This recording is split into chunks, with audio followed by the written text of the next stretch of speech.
A secret worth hiding, the unlikely. Romance between a homeless nanny and a billionaire CEO. Hey there, beautiful souls. I'm so glad you're here with us today. Get ready to dive into a deeply moving tale about love, hope, and unexpected connections. The story of a billionaire, CEO, and a courageous young woman whose lives intertwine in the most surprising way. What happens when a guarded heart meets kindness where it least expects it? Stick around to find out.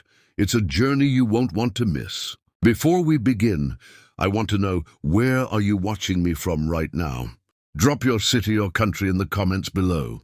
I love connecting with each of you. And hey, if you haven't already, don't forget to hit that subscribe button and ring the bell so you never miss a story that touches your heart and stirs your soul. Let's get started. The marble floor of the Calloway estate gleamed under the soft, golden glow of the chandeliers, yet there was no warmth to be found in the mansion's endless silence. Ethan Calloway stood by the tall window in his home office, gazing out into the rain-drenched gardens, his hands tucked neatly into his charcoal slacks, his expression unreadable. The only sounds were the rhythmic tapping of droplets against the glass and the soft echoes of laughter from down the hallway. His sons, playing again for the first time in weeks. The change had a name, Sierra Monroe. She arrived quietly, with little more than a modest suitcase and a smile that unsettled the walls he'd spent years building. Sierra had only been in the mansion for a week, and yet something about her moved through the halls, like light slipping through closed curtains. She was polite but never meek, graceful without effort, her presence so vivid that even the cold, hard-edged staff had begun softening around her. Liam followed her like a shadow, clutching her hand as she taught him to tie his shoes. Caleb giggled in her arms as she sang lullabies. No one had heard in that house since his mother died. Ethan noticed these things from afar, eyes narrowed, arms folded, a skeptic in his own home. He didn't trust her, not because of anything she said or did, but because she reminded him of everything he'd stopped believing in. Her skin, her past, her soft voice, they irritated something deep inside him. He tried to tell himself it was professionalism, but it was prejudice, and he knew it. Still, he watched. Always watched. He watched as she knelt to dry Caleb's tears after a tantrum. He watched as she mended Liam's ripped teddy, bare with the needle and thread she brought in her purse. He watched as she sat in the sunroom with a worn journal, scribbling quietly during nap time. He never asked her what she wrote. He didn't care, or so he told himself. But late at night, in the solitude of his study, her laughter echoed in his mind like a melody he couldn't shut off. One evening, he found himself lingering outside the nursery door. Sierra was telling the boys a bedtime story, her voice low, soothing, rich with emotion. Even the darkest nights, she whispered, end with light. You just have to wait for the morning. Ethan leaned against the wall, guilt twisting in his chest. He hadn't told his sons that in months, hadn't held them, hadn't tried. Sierra was doing what he couldn't, or wouldn't, and somehow, that made him furious. She was stealing his place, but worse, she was doing it better. The next morning, he confronted her in the kitchen, where she stood barefoot on the cool tile floor, hair wrapped up in a patterned scarf, humming softly while preparing Caleb's bottle. "You're not here to play mother," he said, his tone colder than the granite countertops. Sierra turned slowly, surprised but not shaken. "I'm just doing what needs to be done," she said, calmly meeting his eyes. "Your children needed a heart, Mr. Calloway. I gave them mine." His jaw clenched. He didn't respond. He just walked away, but her words burned. That night he couldn't sleep. He paced his room, thoughts spiraling. He hated how she made him feel, guilty, exposed, uncertain. He hadn't felt anything in 2 years, not since the ocean swallowed his wife, while he stood helpless on the sand, screaming her name. No one had touched that part of him since. But Sierra's presence was not gentle, it was seismic. She disturbed the stillness, challenged the silence, dared to exist in a house that had sworn off life. And yet she never overstepped. She never asked for attention. She just loved his sons, and somehow that was the most threatening thing of all. The staff had begun referring to her with a kind of reverence. "Miss Monroe." they said with unexpected warmth. Even his hard-faced butler, Charles, had smiled once, a miracle Ethan didn't know he wanted to understand. Still, the idea of her staying longer clawed at him, not because she wasn't capable, but because she was dangerous to everything he'd built. Feelings were a luxury he buried beside his wife.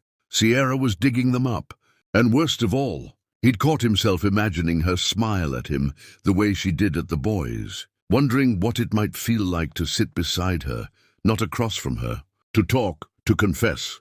But he wasn't a man who confessed. He was a man who commanded, who controlled, who isolated. And Sierra Monroe was a woman who didn't follow the script. As the days passed, she became harder to ignore. Her scent lingered in the hallways, a soft mix of vanilla and jasmine.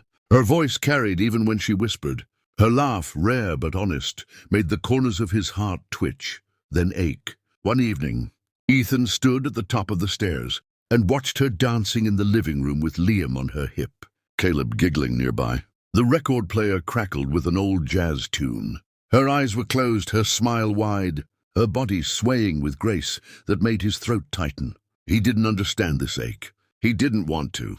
But as she turned and saw him standing there and smiled, not as an employee, not as a servant, but as a human being, Ethan Calloway felt something terrifying. He smiled back. Sierra's breath caught when she saw him smile, a rare, disarming moment that cracked through the marble shell of Ethan Calloway. It wasn't a wide grin or anything boastful, just a flicker in the corner of his lips, the kind of smile you almost question after seeing it. But it was real, and it lingered in her mind, long after the music faded and the children were tucked into bed. The next morning, Sierra moved through the house like sunlight, subtle, soft, but warming every room she entered. She packed Liam's lunch with handwritten notes tucked inside, taught Caleb to hold a spoon with his tiny fingers, and folded their laundry while humming Billie Holiday under her breath. The children adored her with a loyalty so pure it almost embarrassed Ethan, and yet he said nothing. He nodded curtly when she passed him in the hallway, offered brief eye contact when necessary, and buried himself in meetings and mergers, trying to outrun the strange warmth creeping into his chest. But he watched her. He always watched her. Through the French doors, as she played tag with Liam across the lawn, from the upstairs landing as she twirled Caleb in the nursery, from the shadows of his office, as her voice carried through the vents, in lullabies and soft stories. She reminded him of things he'd forced himself to forget. Gentleness, safety, forgiveness. But with those memories came danger. And Ethan was a man who had built an empire on control. And control was something Sierra threatened just by existing. Vanessa Sterling noticed the change before Ethan did. She'd worked at his side for 7 years. Through the death of his wife, through the cold rebirth of his company, she saw how his stare lingered too long when Sierra walked into the room. She heard the hesitation in his voice when he mentioned the boys. She tasted the jealousy in her own mouth every time Sierra's name came up.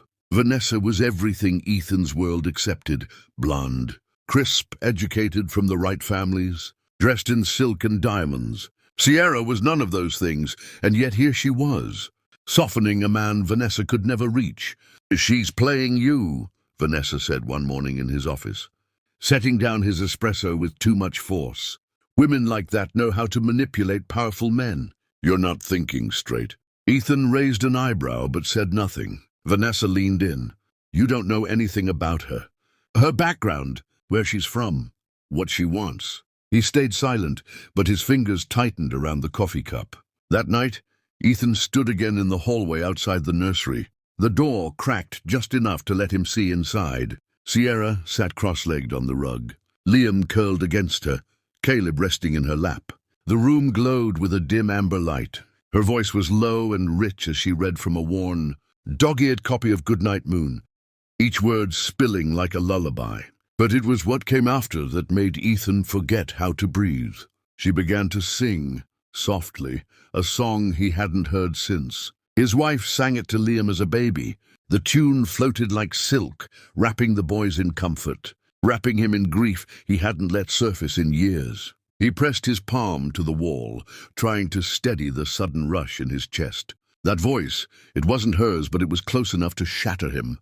She swayed gently, stroking Caleb's curls, unaware she was being watched by a man falling apart in the shadows. Later, when the house had quieted, Ethan poured himself a glass of scotch and stood at the foot of the staircase, staring into the dark. He could still hear her voice in the silence, still see the way she looked at his children like they were her own. He didn't know how she did it, how. She stepped into the wreckage of someone else's family and made it whole again. And he hated how part of him didn't want her to leave. Down the hallway, Sierra sat alone in the kitchen, sipping tea, unaware of the storm brewing in the mind of the man she worked for.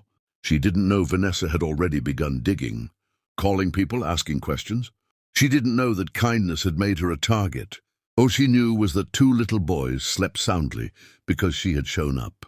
And somehow that was enough for now. The rain pounded against the windows like a restless drum as Ethan Calloway pulled his coat tighter around him, the late hour pressing heavily on his already weary shoulders.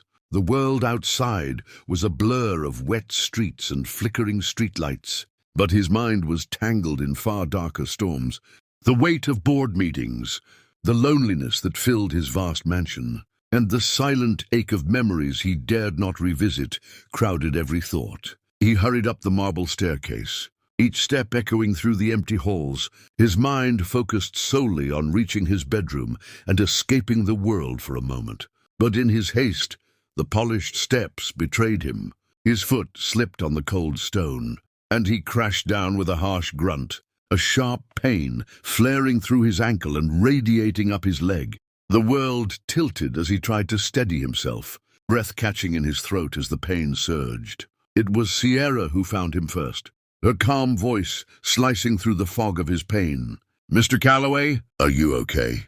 she asked, kneeling beside him, her hands gentle but firm as she assessed the injury. Her skin was warm against his cold one, the faint scent of jasmine and vanilla mingling with the sharp scent of rain that clung to her braided hair. Without hesitation, she wrapped her arm around his waist, steadying him, her voice a soothing balm as she urged, "Let me help you to your bed." Ethan's pride warred with the comfort her touch offered, but the pain left him no choice. Supported by her steady arms, he limped up the last steps to his room, the world narrowing to the scent of her hair, the soft cadence of her breath, and the gentle rhythm of her footsteps beside him. Once he was settled, Sierra fetched an ice pack and tended to his swollen ankle with a practiced care that unsettled him more than the injury. The night deepened around them, the storm outside matching the turmoil in his heart. She moved quietly, respecting his space, but never truly leaving him alone. When at last the house settled into silence, she crossed to the fireplace, lit a small flame and sat nearby, inviting him into a shared warmth neither of them had expected. For a long moment, Ethan stared into the flickering fire, the crackling wood echoing the fractures inside him. His voice broke the quiet, rough and tentative. "I never told anyone how it happened." Sierra's gaze lifted, steady and patient, encouraging without pressing. "She was my everything," he began, voice trembling with the weight of loss. "My wife. Gone in an instant, swallowed by the sea, while I stood helpless on the shore." The memory was a knife twisting in his chest, tears threatening to break free. Sierra reached out slowly, her hand brushing his. A simple touch, but electric and raw, pulling years of silence from his throat. "I've been afraid ever since," he admitted, voice low. "Afraid to feel anything, afraid to fail my boys, afraid to let someone close again." Her eyes shimmered with understanding, never pity. "Fear is the human heart's shadow," she whispered. "But you don't have to face it alone." Time stretched between them, filled with a quiet intensity that neither dared to break. Their fingers entwined, hesitant but searching, a fragile promise in their connection. Ethan's gaze dropped to her lips, then to her eyes, the unspoken question hanging heavy in the air. No words were needed. Instead, the room breathed with a newfound closeness, 2 souls, cautiously stepping toward a fragile healing. The firelight danced on Sierra's face, softening the lines of worry, revealing strength and warmth that stirred something deep inside him. And though no kiss was shared, the night held an intimacy more profound, an unspoken vow that things would never be the same. As dawn approached, Ethan found himself clutching hope for the first time in years, wrapped not in the cold armor of his past, but in the gentle embrace of a presence that promised redemption and new beginnings. After that night by the fire, the mansion felt different, as if the cold stone walls themselves had softened ever so slightly, allowing a fragile warmth to seep through cracks Ethan hadn't realized were there. He found himself lingering longer in rooms where Sierra moved, watching the way she laughed with the boys, the way Liam's eyes lit up whenever she called his name, the way Caleb reached for her without hesitation. For the first time, Ethan invited her to join them at dinner, not out of obligation, but something quieter, more hesitant, something almost like hope. The long dining table, once stark and intimidating, now hosted shared meals with the gentle hum of conversation. And for a fleeting moment, Ethan caught himself exchanging brief smiles with Sierra across the plates. Their glances weighted with unspoken meaning. Afternoons found them walking through the manicured garden, the scent of blooming roses, mixing with the fresh earth and the faint trace of rain from the morning. Sierra's presence was a balm to the boys, their laughter a song that seemed to thaw Ethan's steely reserve. But the change did not go unnoticed or unchallenged. Vanessa Sterling's eyes narrowed whenever Sierra was near. Her polished smile tight and sharp. One afternoon, as Ethan reviewed documents in his glass-walled office, Vanessa appeared uninvited, her voice low and edged with warning. "Ethan, you need to understand," she said, her tone almost clinical. "This woman isn't one of us. She doesn't belong in your world."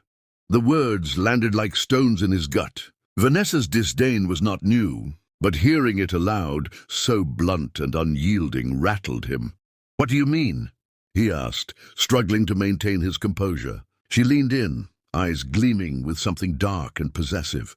"You deserve someone who fits here, someone like me, someone who understands your life. Your expectations, not this." Her gesture toward the nanny was subtle but unmistakable. Ethan swallowed hard, uncertainty clawing its way into the quiet spaces he thought were sealed shut. Doubt began to seed itself in his mind, whispering insidious lies he'd tried to bury for years. Was he wrong to let Sierra in? Was this warmth a dangerous illusion? Trying to quell the rising storm inside him, Ethan retreated into the fortress of his old self. The next days were colder, his smiles shorter, his words clipped, his gaze hardening. Invitations to dinner were withdrawn, walks in the garden ceased, and Sierra found herself relegated once again to the background, a silent fixture rather than the heart of the home. The change stung sharply. She felt the sting of humiliation, the ache of rejection, keenly as she overheard the whispered judgments from staff and felt the invisible walls Ethan built between them. Yet despite her retreat, the boys' cries for her grew louder, Liam's tear-streaked face pleading, Caleb's small hands reaching out in the quiet night. Their heartbreak was a cruel mirror to her own. Sitting alone in the nursery, Sierra battled the heavy weight of doubt. Should she leave? Was she a stranger who'd intruded too far into a world not meant for her? She wrapped her arms around herself, the silence pressing down, and wondered if her presence was a kindness or a mistake. What she did not see was Ethan in his study, fists clenched on the polished oak desk, eyes closed tight as he wrestled with shadows darker than disappointment, the prejudice ingrained by generations, the fear of failing his sons, and the reluctant truth that his heart had been unyielding for too long.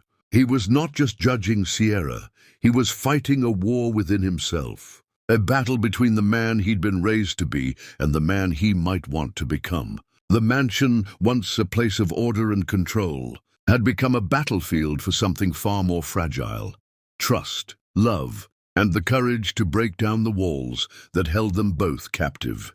Sierra moved through the mansion quietly that morning, her hands clutching the edges of a small suitcase as she tried to make herself as invisible as possible, her heart heavy with the sting of rejection and the aching desire to protect the boys from the fallout of her presence.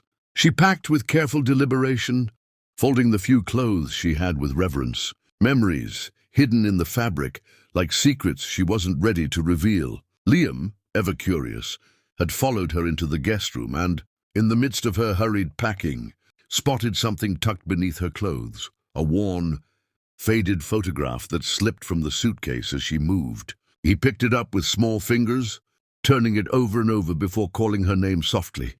Sierra froze, the color draining from her face as she saw the boy's expectant eyes. Gently, she reached for the photo, trying to mask the tremble in her hands as she took it from him. It was an old black and white image, delicate around the edges, showing a young girl, Sierra herself as a child, smiling, beside a woman in a plain uniform, a housemaid's apron tied neatly at the waist. The resemblance was unmistakable. The warmth in the girl's eyes, a stark contrast to the loneliness Sierra often felt. But before she could hide it again, Ethan entered the room, drawn by Liam's voice. His eyes caught the photograph immediately, freezing as a wave of recognition washed over his features. The woman in the picture was not just any housemaid. She was a woman he remembered from his childhood, a quiet presence who had cared for him and his siblings, before she was suddenly dismissed, an act carried out coldly by his late father. The weight of the memory hung thick in the air as Ethan's voice broke the silence, rough with disbelief and something softer, regret. "That's your mother?" Sierra nodded, swallowing the lump in her throat. "She worked for your family," Ethan whispered, voice barely above a breath. The room seemed to shrink as Sierra's defenses crumbled. "I hid it," she confessed, voice trembling but honest, "because I didn't want you to see me as someone beneath you, someone defined by her past or her skin. I just wanted to matter on my own." The rawness in her words struck something deep within Ethan, a mixture of guilt, shame, and a dawning respect that unsettled him. That night, unable to shake the photo from his mind, Ethan ascended to the attic, a dusty sanctuary filled with relics of a life he barely knew anymore. Among old trunks and forgotten portraits, he found a leather-bound journal, worn but cared for. It was his late wife's. With trembling hands he opened it, the pages yellowed with time but alive with her thoughts. One entry caught his eye, the handwriting elegant yet firm. "Love doesn't choose skin, it chooses soul." Those words echoed through the silent attic, piercing the armor Ethan had built around himself. For the first time, the fortress of prejudice he'd inherited began to crumble, replaced by a fragile hope that perhaps love could indeed defy the barriers he'd always believed were unbreakable. As dawn crept through the attic window, Ethan felt tears sting his eyes, tears not just of grief but of awakening, a promise to rewrite the story he'd long thought was set in stone. The night of the charity gala arrived with a crisp elegance that contrasted sharply against the turmoil swirling beneath Ethan Calloway's composed exterior. The grand ballroom of the city's most prestigious hotel shimmered with chandeliers, casting a golden glow over the crowd. Dressed in tuxedos and designer gowns, the air thick with whispered deals and polished smiles. Ethan stood tall beside Sierra, the boys by their side, an image of a family no one expected to see at such an event. This time, when he introduced Sierra, his voice was steady, proud. "This is Sierra Monroe, someone very special to me and my boys." The announcement sent ripples through the crowd, curiosity flickering in the eyes of the elite, and subtle murmurs rippling through the gathered philanthropists. But behind the gleaming facade, Vanessa Sterling's face was twisted with fury, unable to bear the shift in Ethan's affections and fearful of losing her hold on his world. She had quietly orchestrated a breach of trust, leaking details of Sierra's past to the relentless media, vultures waiting for any morsel of scandal. The headlines hit the morning papers and social feeds with a vengeance. Billionaire CEOs, new nanny revealed as former, homeless woman, scandal rocks Calloway family, and other cruel, insinuating titles designed to tear down everything Ethan was beginning to build. The news spread like wildfire, threatening to engulf Sierra in shame and Ethan in regret. But as the storm gathered, something remarkable happened. Instead of retreating behind closed doors, Ethan called a press conference the very next day, his jaw clenched and his eyes blazing with a fierce determination. Standing before the flashing cameras and skeptical reporters, he cleared his throat and began, "I once judged her for her past." His voice carried both apology and pride. "But she's the reason my children laugh again. She's the reason I feel again. That's not scandal, it's salvation." The room fell silent, the raw honesty in his words, cutting through the noise of gossip and judgment. Questions were asked, but Ethan answered with unwavering conviction, painting a portrait of a woman whose strength, grace, and kindness had healed a fractured family and taught him to love beyond prejudice. Public sympathy shifted like a tide, turning the narrative on its head. Sierra's story became one of hope, a symbol of resilience rising above hardship, a quiet grace that refused to be broken by cruelty or circumstance. News outlets began to share stories of her past, not as scandal, but as inspiration. Donations poured into homeless shelters, thanks to a surge of empathy sparked by her journey. And in the midst of it all, Ethan and Sierra found themselves not as scandalous, headline fodder, but as a beacon of change, a testament to love's power to rewrite even the harshest of beginnings. The mansion, once a place of cold isolation, now echoed with the laughter of two little boys and the gentle warmth of a family slowly, beautifully coming together. Months had passed since the storm of scandal, and the mansion, once a fortress of loneliness and distrust, had blossomed into a home filled with laughter and hope, much like the garden that now flourished under Sierra's gentle care. The air was sweet with the scent of jasmine and roses, colors vibrant beneath the golden afternoon sun. As Ethan stood among the flowers with Liam and Caleb playing nearby, their innocent voices blending with the hum of bees and the soft rustle of leaves. Today was different. The heaviness that once hung in the halls had lifted, replaced by an almost palpable lightness, a promise of new beginnings. Ethan's eyes searched Sierra's as she knelt by the flower beds, her fingers brushing tenderly over the petals, her smile radiant but tinged with the quiet strength that had drawn him to her from the very beginning. Taking a deep breath, Ethan stepped forward, his heart pounding louder than the distant waves crashing along the nearby shore. "Liam, Caleb," he began, his voice steady but warm. "Should we ask Sierra to stay with us forever?" The boys erupted in joyful cheers, their little faces lighting up with excitement and love, their hands reaching out eagerly toward Sierra, who looked up with tears shimmering in her eyes, tears of disbelief, joy, and a profound sense of belonging. Her voice trembled as she whispered, "Yes, yes, I will." The garden seemed to hold its breath, the moment hanging suspended in time as Ethan took Sierra's hands in his own, sealing a promise that had been growing quietly in the shadows of their shared past. Their wedding was a simple affair, intimate and heartfelt, held beneath the open sky with the boys giggling between them, their tiny hands clutching bouquets of wildflowers. Friends who had stood by them, who had seen the transformation from fear to love, gathered in a circle of warmth and acceptance. Vanessa Sterling was nowhere to be seen, a silent reminder of battles won and peace reclaimed. As vows were exchanged, Ethan's voice carried a tenderness that surprised even himself. A vow not only to love Sierra, but to protect and cherish the family they were becoming. Sierra's smile was radiant, a beacon of resilience and grace, her eyes reflecting the deep well of love. She felt for the man who had once been so closed off, but was now an open heart. The day faded into twilight, and later, hand in hand, the new family walked the beach at sunset, the same beach where years before tragedy had shattered their world. But tonight, the sea whispered different stories. Stories of healing, of forgiveness, of love that transcended pain and prejudice. The golden light stretched across the horizon, wrapping Ethan and Sierra in a soft embrace as they watched their boys play in the surf. Laughter ringing clear and bright. The past was no longer a shadow looming over them, but a foundation on which they built their future, a future full of hope, of belonging, and of a love that was finally free.